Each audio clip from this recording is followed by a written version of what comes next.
So welcome everybody to Gesmer Updegrove's lively discussion with a group of trusted business advisors. My name is John Cohan. I am a corporate partner here at Gesmer Updegrove. My practice entails helping high growth and emerging companies from every aspect, from financing to general business and general corporate matters, as well as hopefully getting them to an exit or an exit strategy. And with me today, we have, like I said, a fabulous group of business advisors here, and I'm going to start by allowing each one of them to introduce themselves. So I'll start with Travis. Thank you, John. So my name is Travis Drouin. I am a 30-year plus veteran of public accounting. Started my career as a CPA, but I've spent the last 25 plus years working with high growth startup and technology organizations. Today I am the managing principal and national technology leader for Baker Tilly, which is a top 10 CPA firm.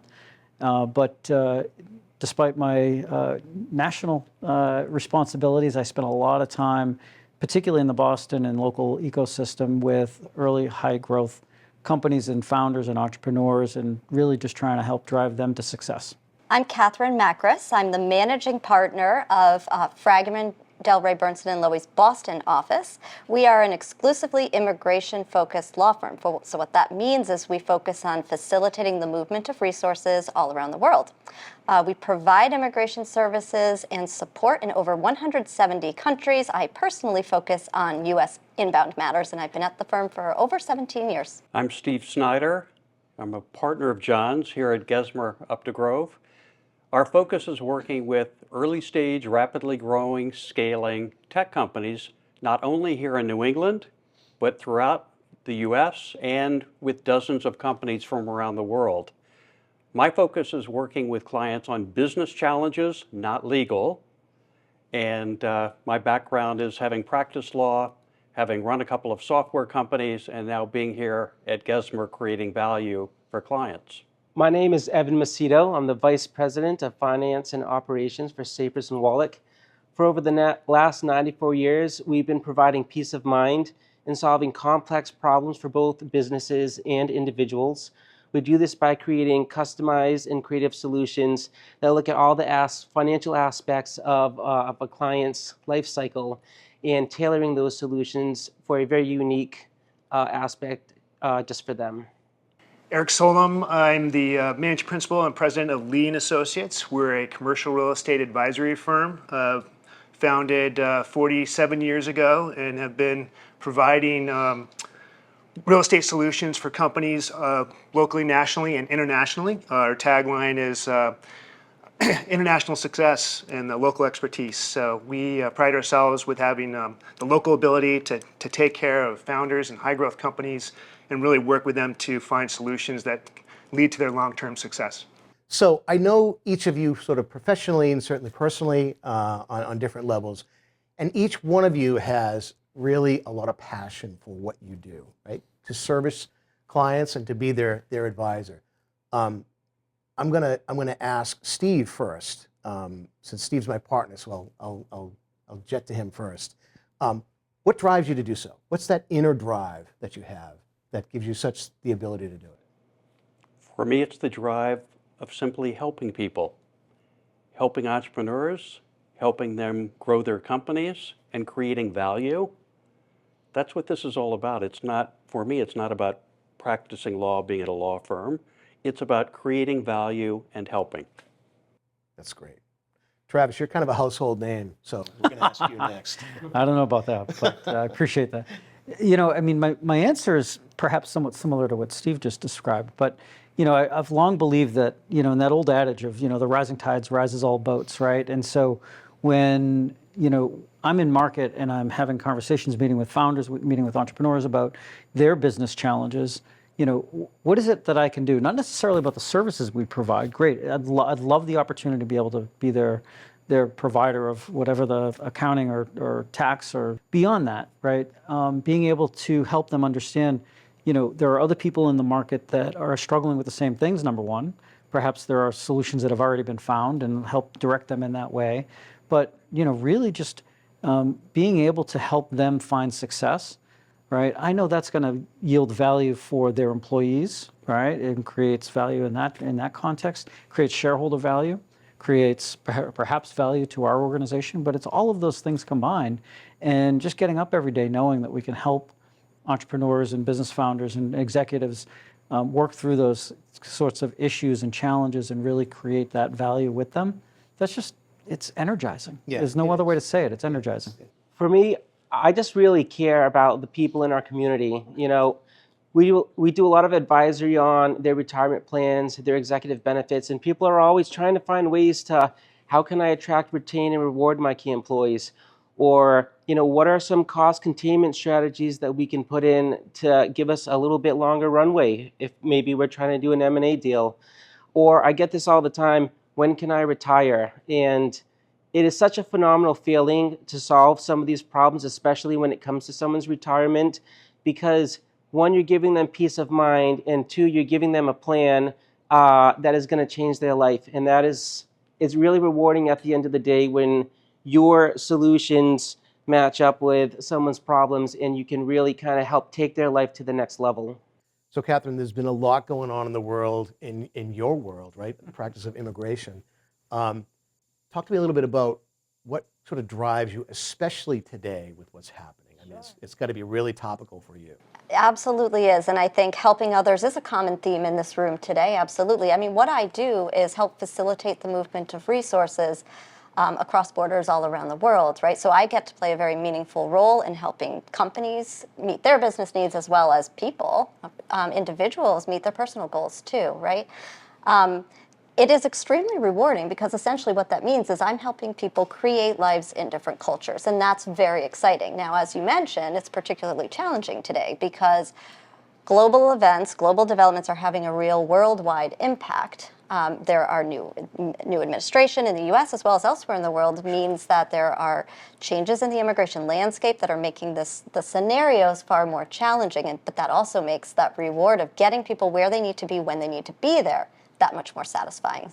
For us, we work on real estate transactions, but we don't like to think about our relationship with our client as a transaction-related engagement, but more so strategic. And so for us, it's not just about completing that transaction and getting the best value we can or optimizing that. It's really thinking about real estate strategy and trying to get into our clients, become an extended part of our client and our team, whether it's a legal team, whether it's their CPA, whether it's their immigration attorney, and help be part of that value equation and think about that transaction leading to many more in their future success. Sure. So it's a good segue into kind of what I want to spin to next, which is, you know, we're service providers, right? And we tend to be transactional, as you said, right? But we want to be thought of as not just a service provider, but a trusted business advisor, right? So what do you think, Travis, are the keys behind being an actual business advisor, not just a,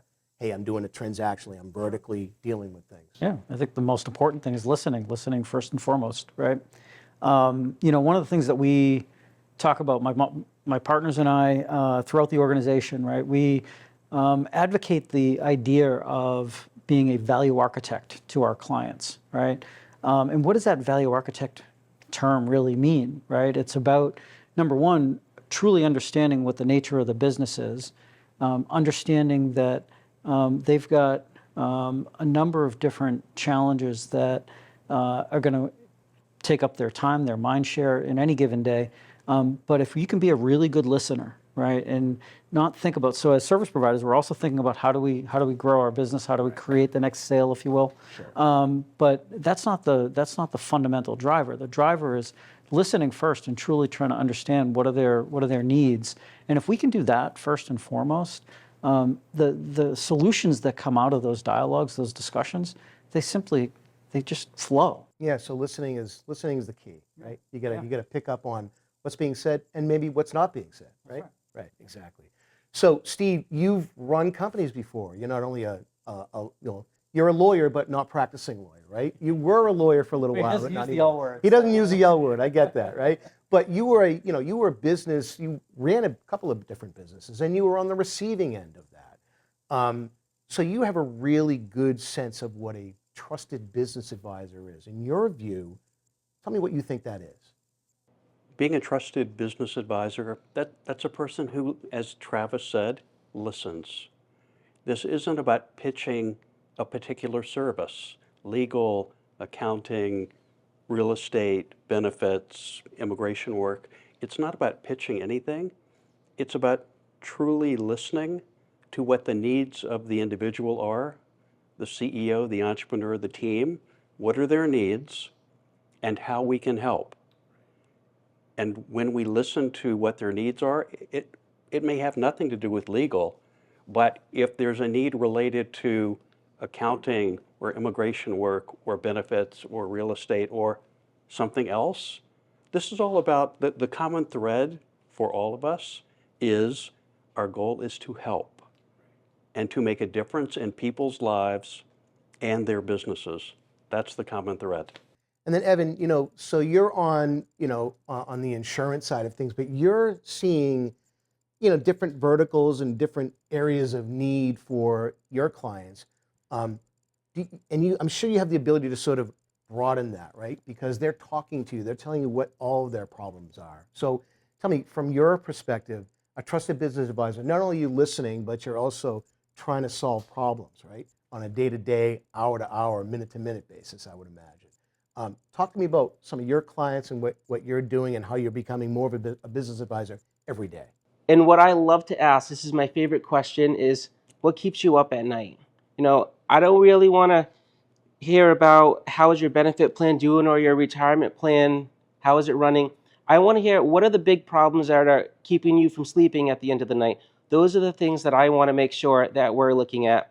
John, there's a mathematical answer for any question that everyone asks us, but I think what people glance over is the emotional aspect to that. And you have both of those in every decision you make. So I think if you're really going to be a true trusted advisor, you have to really focus in on that emotional piece. And to add one more thing to that, I spend a lot of my time, for the people that know me, I'm out 2 or 3 nights a week networking all these different groups. It's not for me. It's so that way I have a group of trusted advisors like everyone on this panel. So if someone needs a real estate advisor or an immigration attorney, I know the best people to call to help them out. It's not just what can I help to sell with my business, it's how can I bring my network into my clients' lives and really give them the absolute best product and solution for them. So Eric, I want to ask you, in your view, the key to building really long-standing relationships. I know, listening is part of it, just sort of being empathetic is really part of it, but there are other things like responsiveness and making sure you're always there when needed, kind of, on the spot. But you tell me sort of in your own words what you think. Trust, right? We know trust is not built overnight. And if I had to fall back to my former military experience, how do we build trust? Through repetition, understanding what the mission was, and knowing that each of us had the other person's back. And that goes so far with clients in terms of understanding what's important to them, what's their mission, and building that through repetition. Right. Being there for them, being responsive, being a trusted advisor, being ethical and putting the client's needs first. Right. So we try to build that mindset amongst our team and make sure everybody can execute in that same way. And reflecting that we all genuinely care. Right, exactly. Critically important. Exactly. And care enough to be able to sometimes you have to tell or advise clients in a way that they may not necessarily want to hear, but you still have to break that news to them, right? It's not always good news. Yep. And that maybe I'm going to ask you, Travis, as far as the long-standing relationship is concerned, when that trust is built up, it feels like that news is better taken from somebody that they've actually built up trust with. One of the first steps towards building that long-standing relationship is the responsiveness of like timely response, reaction to needs, things like that. But beyond that, right, you talk about long-standing relationships. Well, long-term could be the span of many, many years, right? I would love to think that every single thing that we do for our clients always goes perfectly, but it doesn't, right? There are going to be times when, a service misstep occurs, one of our team members doesn't follow through the way we wish they would have or should have. But it's how you react to it, how you respond to it, how do you correct it, do you own it, right? I mean, You remember the exceptions, not the trends, right? But like, I think about the exceptions over time where like, something didn't go right. And, you sort of just step in and you say, all right, hey, I acknowledge it. This is what happened. This is what we're going to do to fix it. And this is how we're going to go forward. And those are the clients that are the longest term clients, right? Because they know that you're not going to shuffle responsibility around. You're going to take ownership of it, but more importantly, take the corrective actions to really fix it. So let's now flip to what I want to call mentorship, right? So we touched upon it a little bit with some of with what you're dealing with in your law firm, with younger lawyers, right? But mentorship, how is that playing a role not only with the folks you're working with, but maybe even with your clients? I would actually say mentorship and sponsorship are both really critically important internally. They're very similar, slightly different. I was very fortunate to have had someone serve in both capacities for me, so it is something that I am very personally cognizant of every single day in terms of building up the workforce, right? So it's important to focus on that. You talked about junior attorneys, because in order to build those relationships with the clients, I had someone who was there to provide help and guidance around principles of team management, right? Client relationship management, but also sponsorship, somebody who could actively advocate on my behalf and for my career trajectory. That's not only to the advantage of those around me and my direct reports, but also for me and succession planning, right? So I'm very cognizant of identifying opportunities, ensuring that the folks around me get recognized. Mentorship is critically important, and we spend so much time with first-time entrepreneurs. Maybe they have had an opportunity to run more than one company, but for the most part, it's their first opportunity. And I spend a lot of time talking about boards of directors, boards of advisors. There is nothing more valuable to first-time entrepreneurs than having great advisors. And the best members for a board of advisors, that can be a little B and a little A, doesn't have to be a formal board, a board of advisors, are people that had great advisors when they were running their first company, people who have done it before, people who have a track record of success, who don't want to be paid, who are doing it to either pay it forward or pay it back. Those are the most valuable advisors, and that's the type of advice and guidance I try to provide both in-house and to entrepreneurs as well. Right. And Eric, you've got, I'm sure in your business, you've got young clients that are looking to get into the real estate business, and they're going to make mistakes, right? You're there to be able to say, hey, look, I've been through this. I've been doing it a long time. And I consider that kind of part of the mentorship or the educational piece of what you do. Talk to us a little bit about how you do that with your clients. Yeah, great. Well, personally, I can say mentorships or mentors are life-changing. Certainly, I experienced that. Our team has experienced that when we founded our firm here in Boston 5 years ago and merged into this larger firm. Our national, international team, they're mentors to us, and there's a lot of new ground we covered with COVID and a lot of headwinds in the real estate industry since that time. And so that mentorship's been key, and as far as helping young organizations, young companies go through maybe their first transaction on the real estate side, paying it forward with them is really big for us. And that goes for our junior brokers on our team, even our senior teams. You don't have to have gray hair to be a mentor. You can really learn a lot from some of these young CEOs as well. And so that also gets flipped back on us because we can learn from them. Eric, as you said, this isn't just about age when it comes to mentors. This applies to both entrepreneurs thinking about mentors as well as service providers. It isn't just about age. I have learned so much from each of you around the table. You are each mentors of mine. And that is so extraordinarily special to build this kind of relationship between us and to be able to help each other.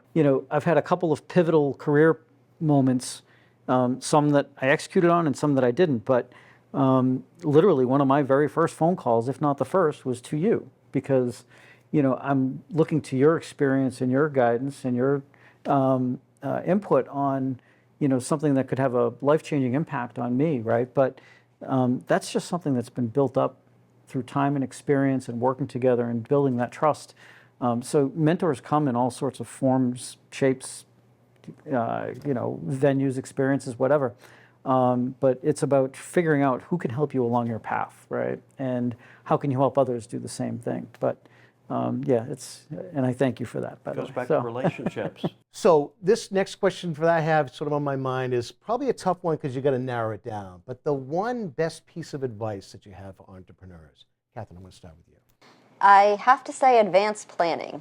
Immigration in particular is oftentimes a bit of an afterthought, right? And working with entrepreneurs, startups, I've learned, apropos for our last conversation, a lot from all of you. I see a little snippet of the experience, right? But there's so much else going on. And oftentimes thinking about getting you or your resource where you need them comes after you've set up your business and you've done all this planning. And yet, unfortunately, sometimes those time frames, those lead times don't align. So advanced planning would most definitely be thinking about short-term planning and long-term planning. I would say my favorite piece of advice I always love to give out is to build your network before you need it. I've seen so many entrepreneurs get to a certain point in their career, in their business life cycle, and a real problem happens and they struggle. And then I've seen other ones, they spent the time, they have trusted advisors like us that they can come to and say, I don't know if you know the answer to my problem, but you know someone who knows the answer to my problem. Can you help me out? And I would say make sure you make those connections early on because it's really going to take you a lot further when you need it. If you're doing a real estate transaction and we need to represent your credit and your ability to pay rent for that period of time we're committing to, and exit planning, thinking about like the exit party that's buying your company, know the numbers, and because that, if you don't know the numbers, that decreases the value that the companies ultimately have. So that's one of the things I've learned over time, and that's one of the things I certainly emphasize, and we can help them prepare. Can I go with two? You can go with two. Okay. The first one's going to be really quick. Have a great team around you. The founder, the entrepreneur can't do everything. Have a great team, both inside team and outside team. Now, the one piece of advice. As you asked the question, I had a visceral reaction. In the first few days, weeks, months, in the first software company, I felt like I was being hit by little pebbles, constantly being hit by hundreds and hundreds of little pebbles, details. Right.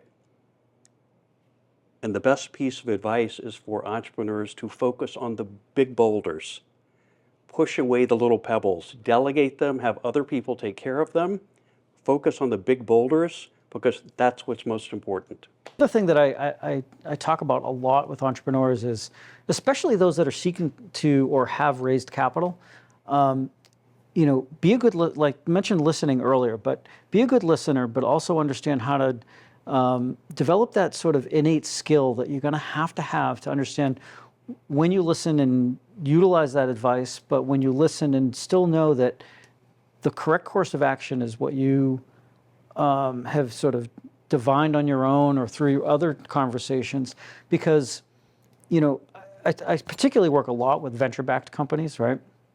And, with all due deference to the VCs of the world, right?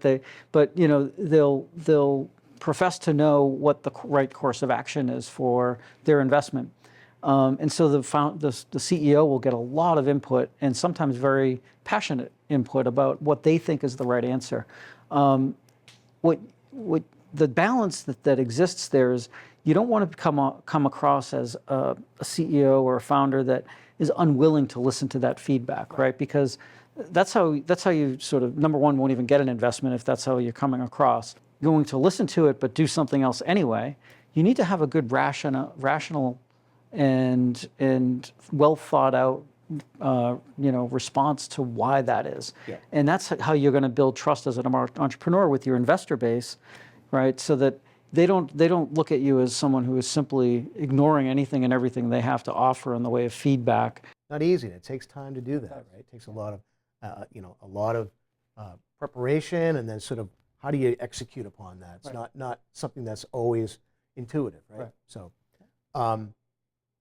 I want to give you each a chance to tell us how your firm provides particular value to entrepreneurs. So Eric, I want to start with you. Always start with understanding what the customers need, and the value, I think, that the behavior that we try to adhere to is always listening to a client's needs and trying to prioritize what's important to turn around to them quickly. And so be responsive as possible about something that's critical to them and turn that around and create the impression out of the gates that we can be trusted and we're giving them value and it's important to them. And time is money, and we understand decisions don't have to be perfect, but they need to be directionally correct with confidence, and you can iterate from there. For us, it's the whole team approach. When you're working with anybody at our company, you're just not working with that one person. You're working with the whole senior team behind them.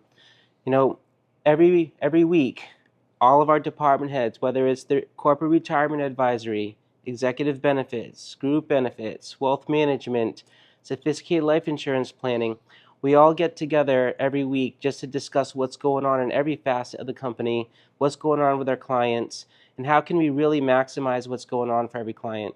And I feel like that's where we're bringing the most value to our clients. It's just a fully comprehensive partner level experience and looking out at every different angle we possibly can for them. That's interesting because that's a lot of behind the scenes that the clients may not see, but they're certainly benefiting from, which is key, right? Absolutely. Yeah, that's good to hear.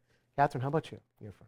I would say it's our size and reach is more important than ever today, along with a tailored approach, which is also more important than ever because empathy and understanding in an environment that's constantly changing and very challenging is really critically important.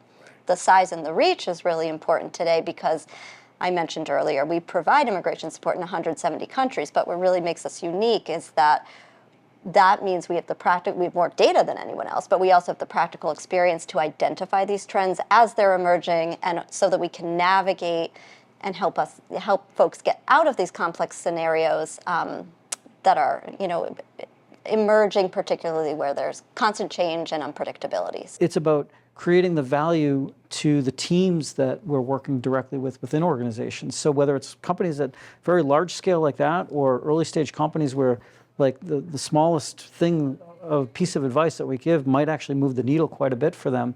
We're always focused on really trying to help understand what it is that's driving value to them as the customer, and how can we help do that in a very effective way. Many attorneys, I think, would say they provide quality legal services and put a period at the end of that sentence.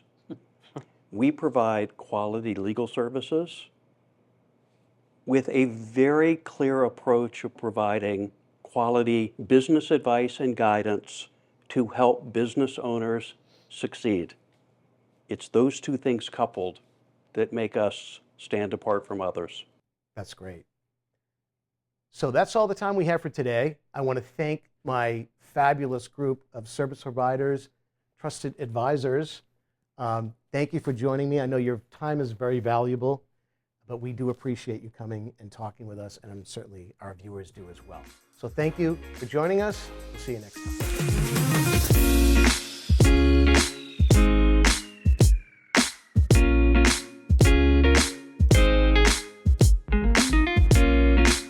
So thank you for watching. Please feel free to follow us on social media. You can like, comment, or subscribe. And please go to our website, gesmer.com.